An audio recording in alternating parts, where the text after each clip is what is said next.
Two-time MVP Steph Curry is what we're leading off the show with tonight. Fined $50,000 for tossing his mouthpiece. The Warriors lost to Memphis earlier this week. Should he have been suspended is the question. Well, I would say, and this is Isaiah talking, not Sam, I would say definitely you get a suspension here. Because if Draymond Green throws his mouthpiece at an official, Draymond's getting suspended. Steph Curry, you know, and I love him. I like the way he plays, sweet shot and everything. But anytime you take your mouthpiece out and you throw it at an official, he better be lucky it wasn't Danny Crawford, Mark Davis. Some of them old heads. Yeah, some, you know, because, you know, if he'd have threw it at Joey Crawford, right? Oh. But I think in this situation, in all seriousness, right, you never throw anything at an official. You know, you can verbally, you know, have your words with them, but to take something out of your mouth and throw it at an official, that's a game or two suspension, not a $50,000 fine. What about if you're a repeat offender?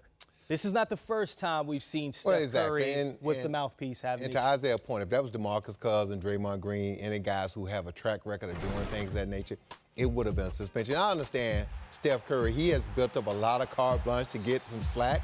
But again, you can't take your mouthpiece out. You're taking something out of your mouth and you're throwing it at an official, and more so, if it doesn't hit the official, what if it goes and hit a fan? Yeah. And it's not that it's gonna hurt the fan, but it's just, it's conduct unbecoming, and Steph Curry understands it, and he immediately understood it, and he was sorry for it. But as a league, you gotta put your foot down, because if something like this happens again, the precedent's been set. If it happens with another player, you can't expect that player to be suspended. Yeah. You got to look at him being fined that amount of money, $50,000, and because the precedent's been set.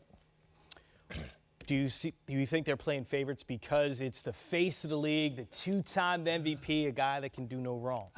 I don't think it's playing favorites per se, but I do think a lot of that does come into play in terms of who gets fined what, who gets suspended what. And again, if this is DeMarcus Cousins, okay, if this is Draymond Green, it ain't even a debate. Yeah. You know, the guy suspended, so forth and so on.